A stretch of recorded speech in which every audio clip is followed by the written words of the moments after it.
यदि हमारे देश में सती प्रथा थी तो दशरथ जी के चले जाने पर माता कौशल्या सती क्यों नहीं हो गई? जय गोपी चित चोर प्रभु, जय जय माखन चोर, जय जय माखन चोर।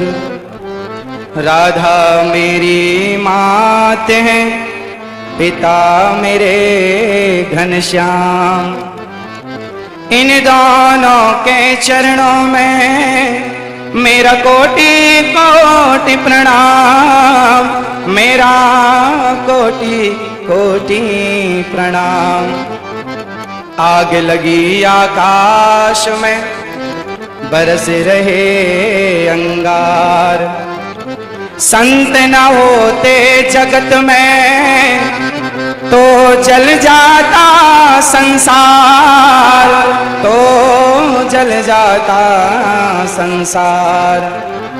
बोलिए श्री बागेश्वर वाला जी सरकार की, संत समाज की। स्वामी जी के द्वारा सुंदर कार्यों की, हिंदू राष्ट्र की, भारत माता की जय जय श्री राधे, जय जय श्री राधे। उपस्थित सभी भक्तजनों को जय श्रीमन नारायण, जय श्री कृष्णा। सभी माताओं बहनों बेटियों को, पिता तुल्य बुजुर्गों को, सबको जय श्रीमन नारायण। पूज्य मलुक पीठ वाले महाराज जी जिनके चरणों की धूल ये दास बनने की कोशिश कर रहा है, ऐसे पूज्य स्वामी जी भगवत तुल्य पूज्य स्वामी जी के श्री चरणों में और पूज्य संत श्री आप सभी विद्वानों के, गुरुजनों के और संतों के श्री चरणों में बारंबार नमन। पूज्य स्वामी श्री धीरेन्द्र कृष्ण शास्त्री जी महाराज जी के श्री चरणों में आपके दर्शन से ही पूज्य बालाजी सरकार का दर्शन अनुभव हो रहा है। आपके चरणों की धूल ये दास अनिरुद्ध अपने माथे पर सजाता हुआ अपने आप को कृतार्थ समझ रहा है। आपने इस दास को यहाँ बुलाकर, जैसे सुदामा को भगवान श्री कृष्ण ने गले से लगाकर सुदामा का मान बढ़ा दिया, ऐसे स्वामी जी ने दास को याद करके दास का मान बढ़ा दिया। आपके चरणों में बारंबार नमन, बारंबार नमन। पूज्य सरकार बालाजी सरकार के पूज्य श्री बागेश्वर बालाजी सरकार के द्वारा, पूज्य स्वामी जी के द्वारा यहाँ जितने भी कार्य हो रहे हैं, चाहे बेटियों का विवाह हो, चाहे हिंदू राष्ट्र की चर्चा हो, चाहे देश को बागेश्वर बालाजी सरकार का चमत्कार दिखा करके और जन जन के हृदयों में एक भक्ति की चेतना को स्थापित करना, या फिर पूज्य बागेश्वर बालाजी सरकार की कृपा से सबका दुख दर्द हरना, ये जो भी आप कर रहे हैं, इससे समाज में एक नई जागरूकता आ रही है। समाज इन शक्तियों को, सोई और खोई हुई शक्तियों को पहचानने लगा कि हमारी शक्ति कितनी विशाल है और सनातन की संस्कृति की जो हमारी शक्तियां हैं। हनुमान जी जब लंका गए तो हनुमान जी से पूछा राम जी ने कि आप लंका चले गए, तो हनुमान जी ने कहा प्रभु मुद्रिका मेल मुख माही। हे प्रभु, ये मेरा कोई बल नहीं है, आपके नाम की जो मुद्रिका मेरे मुख में थी तो जलद ही लांग गए अचरज नाही। यदि भगवत कृपा से हनुमान जी छलांग लगा के सेतु को, समुद्र को पार कर सकते हैं, तो उन्हीं हनुमान जी की कृपा से पूज्य स्वामी जी यदि समाज को जोड़ रहे हैं, हिंदू राष्ट्र का सपना देख रहे हैं, तो ये भगवत कृपा ही है और ये संभव है। आप देखिए हिंदू क्या है, हिंदू किसे कहते हैं? आज विदेशी आते हैं, आकर हिंदू बन जाते हैं और राम नाम की जपते माला भक्ति में रम जाते हैं। धरा ये जिस पर घूम रही, हम उसी केंद्र के बिंदु हैं। गर्व से कहो हम हिंदू हैं, हम हिंदू हैं, हम हिंदू। सनातन धर्म क्या है? सनातन संस्कृति किसे कहते हैं? आज समझने की बात है। जब हमसे कोई पूछता है कि आप कितने भाई हैं, तो हम कहते हैं हम 2 भाई हैं, हम 3 भाई हैं, हम 4 भाई हैं, हम 5 भाई, या हम सिंगल हैं। हम ऐसा परिचय देते हैं। यदि आप कितने लोग चाहते हैं कि हिंदू राष्ट्र बनना जरूरी है, चाहते हैं, तो आज से अपना परिचय बदलिए। और कोई आपसे पूछे आप कितने भाई हैं, तो ये मत कहो कि हम 1 2 3 4 5 भाई हैं, ये कहो हम टोटल 4 भाई हैं। और 4 कौन कौन? ब्राह्मण, क्षत्रिय, वैश्य और शूद्र। हम चारों जब संगठित होंगे तब हिंदू राष्ट्र बन सकेगा। यदि हम संगठित नहीं हुए तो केवल सपने ही रह जाएंगे।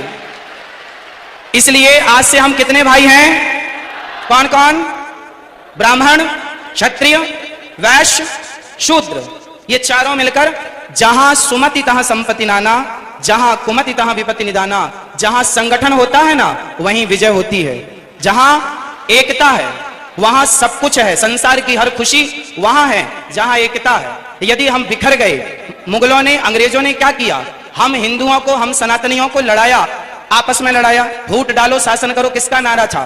तो आपस में लड़ाया उन्होंने, हम लड़ते चले गए और लड़ने का परिणाम यह हुआ कि हमारे देश के टुकड़े टुकड़े हो गए। केवल लड़ाई का परिणाम है ये। यदि हम संगठित रहते तो क्या मजाल किसी की कि हमारी तरफ कोई आंख उठाकर देख लेता।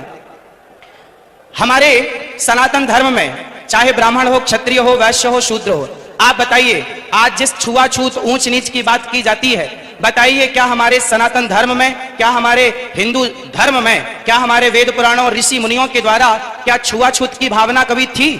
यदि छुआछूत होता तो भगवान राम निषाद राज्य को गले ना लगाते। यदि छुआछूत होता तो भगवान राम माता शबरी के बेर ना खाते। इसका मतलब है भगवान और भक्त। हमारे यहां तो संत रैदास जी हुए हैं जिनके चरणों को लोगों ने प्रणाम किया है, धो धो करके पिया है, जिनका आज भी ये मुहावरा, ये वाक्य आज भी प्रचलित है कि मन चंगा तो कठौती में गंगा। ऐसे महापुरुषों को हमने अपने हृदय में बिठाकर उनको पूजा है। यदि हमारे यहाँ जातवाद होता, ऊंच नीच होती, तो हम कभी भी ऐसे लोगों को इस रूप में स्वीकार ना करते। इसका मतलब हमारे देश में जातवाद था ही नहीं। ये जातवाद का जहर घोलकर सिर्फ सनातनियों को आपस में लड़ाने का षड्यंत्र किया गया और जिस षड्यंत्र की चपेट में हम सभी भारतीय आ गए।